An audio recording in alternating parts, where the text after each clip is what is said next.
السلام عليكم ورحمة الله وبركاته. سو دوادا رمضان كريم أصحابي ولا في عيني هيا نجا حق يجا إذا كنا وحن ترشيني سدا يسلقنا وذا في عندي الحمد لله.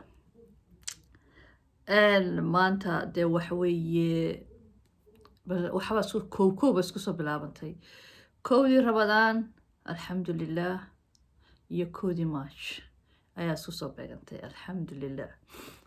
marka maxaan dhahdaa maanta rabadaanti weeyaan, ilaahay ha naga aqbalo. rabadaan maxaan dhahdaa ayay khayr qabta, mid walba rabadaan kasta way khayr qabtaa. midaan dhibaata dhicin. sanadkii hore waxaa socday dagaalo iyo waxbaa socdayo falastiin baa dee la rogay, aynu iska murugeysnayno. rabadaantii intii murugay noogu bilaabantay murugay noogu dhamaatay. maalin kasta maxaan dhahdaa baroor iyo oohin iyo qalbi jab iyo dhiig daadanaya iyo baynu ku suxurinay ku afrinay. laakiin waxaan rajeynayaa sanadkan inuu ilaahay nabad uga dhigo falastiin meeshooda, muslimiinta oo dhan ilaahay nabad uga dhigo meel kastay joogaan. alxamdulilah insha allah bismillahi kariim. wixii ilaahay qorun baa soconaya. okay, waxaan maanta idiin wadaa kole waa aragteen baan malaynayaa, laakiin aniga waan la yaaba. weligiin cimrigiina intaad joogteen oo jirteen laba madaxweyne oo laba wadan kala metelaya intay soo fadhiisteen oo midhiyihii laga duubayo oo murmaya. ilaahay madaxweyne ku-xigeenkii baa la murmaya. waa la isugu tegay madaxweyne la isugu tegay oo madaxweyne wadanka ugu tegay iyo madaxweyne ku-xigeenkii wadanka ugu tegay oo isugu tageen oo markii dambena la yidhi war macsalaama nooga bax wadanka. weligii nabadkiin ma soo joogteen. waxa weeye waxyaabaha maaragtay mucjisooyinka adduunka kusoo kordhay weeyaan. ya anigu waxaan u malaynayaa horta akhrisadan baa la iska joogaa, laakiin waxaan u malaynayaa waxaa bilaabmaysaa end of the America ayaa bilaabmaysaan malaynayaa. dhammaadkii Mareykanka ayaa maxaan dhahdaa ayaa bilaabmaya. adigu qof kuu martiya oo marti kuwa wadankaaga kugu yimi oo gurigaaga kugu yimi sidoo kale ma ogoli lahaydeen. horta odaygan maxaa dhahay imika Mareykanka sida Trump, anigu wax kasta waan ka filayaa because maskax baa ku jirta inaan garan meesha ka tidda ilaahun ogyahay. waxbuu ku qabanaya madaxiisa wuu fulinaya, ama sax ha noqoto ama khalad ha noqoto. maxaa dhahdaayey waxyaabo markuu ku ololeynayay hal mid unbaan ayaan ku raacsana oon kaga helay hal mid. inta kale oo dhan waa maxaan dhahdaay waxaan jiray I don't care. mid bay ahaydoo wuxuu yidhi waxaan joojinayaa qowmaluudka sheekooyinkooda. caruuraha yarbadda lagu mudayo iyagoo yaryar ilaa caruur waxay ka bilaabeen Mareykanka. I think ingiriiskana way ka bilaabantay, adhoona Yurubta kale inay ka bilaabantay. caruuro yaryar caruurtii la maskaxdooda kuma fadhidee ila garan maayaan waxan waxay tahay. shaydaankuna maxaa caruurta horta inkastoo dee ilaahay badbaadinaya, laakiin caruurta qaar waxay odhanayaan ma garan karo inaan wiilahay iyo inaan gabadhahay ma kala garan karo. waxaan dareemayaa shaydaanka waa madaxa kaga waxaan dareemayaa tii inaan ahayd cunaysa. waxaan dareemaya inaan ahay inaan noqdaan doonay inaan ahay baan dareemaya. kii inaan hana wax odhanaya waxaan dareemaya inaan ahay. marka maxay sameeyeen? waxaa lagu bilaabay irbadii hormoonka baabi'inaysay. hadduu inaan ahaa hormoonkii inaanimada baabi'inaysay baa lagu mudayaa oo inaan buu noqonaya. inantiina hormoonkii inaanimada baabi'inaysa lagu mudayaa inanimadii baa soo baxaya. marka waxay kaga bilaabeen age I think 11 something haddii khaldanaya lasoo saxo. 12 jir baa lagaga bilaabay. halkan qaar baa sheegayay 5 jirka lagaga bilaabay. war mucjiso adduunka ka dhacay, mucjiso cajiiba ayaa ka dhacday. marka tiibuu ka joojiyey meeshiisii. wuxuu yidhi waxa ka socda buu yidhi wadankayga wax la yidhaahdo dhadig iyo lab wax u dhexeeya ma jirto.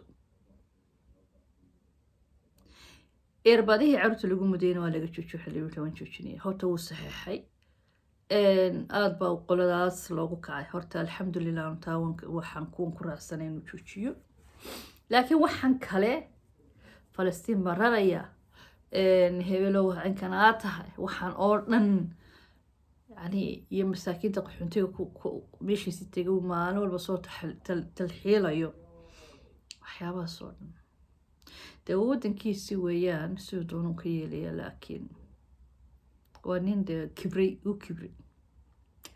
uu kibrayo nimankii maxaa adduunyada soo joogi jiray kibri jirayna dee waxyaabihiisi dee diinteenu inoogu sheegtay halkay ku dambeeyeen ilaahunba og ninkii kibre kastaba dee dhulka ilaahay maaru goynaya marka waxaan u malaynaynaa oo dadka siyaasadaha falanqeeya ay ka sheekeynayaan oo iminka aada loogu falanqoonayo waxaa la yidhi maadaama sidaa u dhaqmayo maadaama sidaa sameynayo odaygani maadaama uu madaxweynayaashii adduunka ka imanaya ugu imanaya isaga meeshiisa uu bahdilayo uu maxaa dhahda abuusayo waxa weeye waa dhammaadkii maraykanka ayaa bilaabmaya waayo maraykanku dee forever ma noqonayo inuu yidhaahdo waxaan ahay power of the world ma noqonayo power of the world ma noqonayo weligii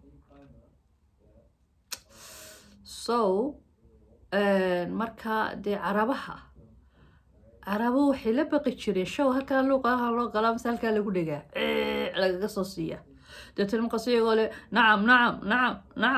nacam ya akhi iyo nacam iyagoo leba ayay kasoo baxi jireen meesha show waa niman maxaan dhahdaye kalarka lagu dhegay oo lasoo buquujiyey oo dee garnos wax lasoo sameeyey weeyaan dadkani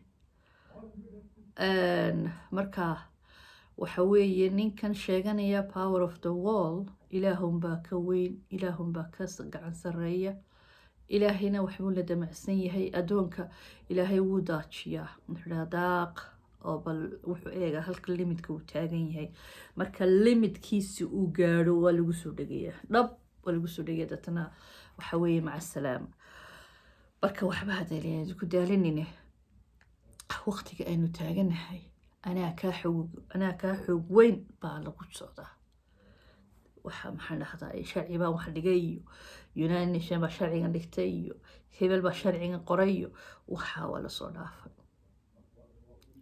iminka waxa weeye cududayda haddaan kaa cudud weynahay waan ka adkahay you have to do it waxaan kugu yidhaahdo ma fahantaa imka soconaysa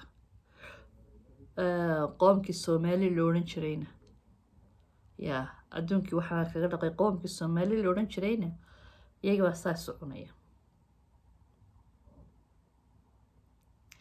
marka allaha sahlo marka odayaashan baan idin shidayaa de kole waa aragteen baan malaynaya haddaydan arkina de waa okay weeyaan bal waxaa idin sheegaya bal muranka meesha ka socda iyo buuqa gacanun baan meesha lasula tegin horta aniga hawd ahaan haddaaban tegi lahaa meesha haddaaban joogi lahaa odaygan madaxa cadle anugu dharbaaxan kaga soo goyn lahaa bahal dharbaaxaban kaga websiin lahaa shadnankaaga deetana 50 sano 100 sano soo socotaan headlineka saarnaade adigu waa kana daawo bismillah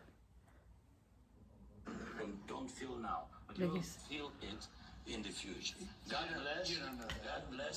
God bless. You will not have to work. Don't tell us what we're going to feel. hadalku ku xidhxidhaya Don't tell us what we're going to feel. I'm not telling you. Because you're in no position to dictate that. That's exactly what you're in no position to dictate what we're going to feel. We're going to feel very good. We're going to feel very good and very strong. Feel influence. You're right now not in a very good position.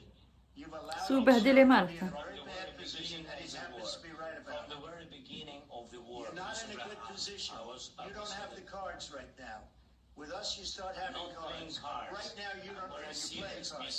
You're playing cards. You're gambling with the lives of millions of people. You're gambling with World War III. You're gambling with World War III. And when waxaad ku khamaaraysaa dagaalka saddexaad ee adduunka buu leeyahay labadaa nin keebaa ku khamaaraya dagaalka saddexaad adduunka iminka maraykankii waxay ciyaarayaan victim وحلي نينكن ونا بهدلي نينكن مو رسبت كرينين نينكن رسبكت بو نوغو سميي نينكن بلا بلا بلا بلا وحويه وهشي أورك قنينتي عبادي ويا مريكنكو بهذا دقيس You're doing is very disrespectful to the country, this country.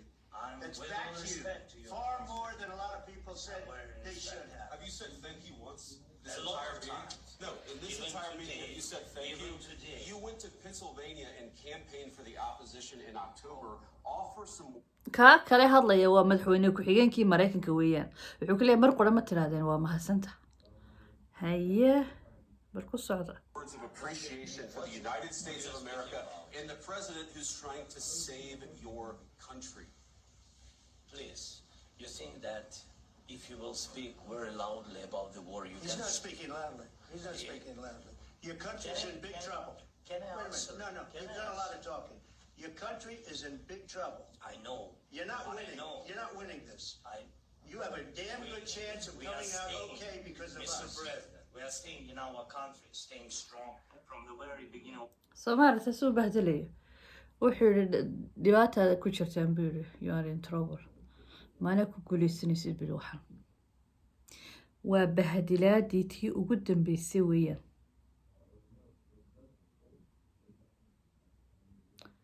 bahdilaadii tii ugu dambeysay weeyaan tani da I wondered ma boqorkii maxaa kan Jordan ka yimi markuu dhaa saas wiiqa qabanayay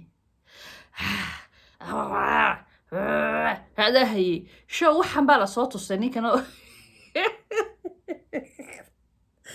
قل بيت الله قال يا ولا سوبك له ترى سو شو غمونا ذا قرا هل كديكي مو كبحي ودا كيسه اسكني اللي بحلي هذا ايوه مركو باش تجي وحق ليها we will take the 20,000 Palestinian children who has a cancer. Yeah, we do it. Yeah, and we accepted it. Yeah. شو حنبانك الله يا ربي الله إله ناستر الله إله ناستر سبحانه يا عظيم دواتا الدنيا واتا انت اصلا قبحيا way hadal way murmayaan alla murmaya hadalku waa badan taha marka ilaahay ha sahlo adduunka allah ha sahlo maxaa dhahdaa dee maanta intaas uma kusoo koobayaa insha allah waxaan rajeynaya inaad maxaa ka heshaan dee bahasha like saara I don't know dadka markay iyagoo duqlayaan bay meesha maraan waxba ma la daawado iminka culeys ba dadkii korey baan malaynayaa maxaa dhahdaa bal dee like on saar oo bahdaa kari kartaa just like maaragtay iyo subscribe-ka iyo bangaleelka furta oo dee howlahaasoo dhan maxaa dhahdaa ayay bal kor isoo qaada khayr baan idin rajeynaya Ramadaan Kariim peace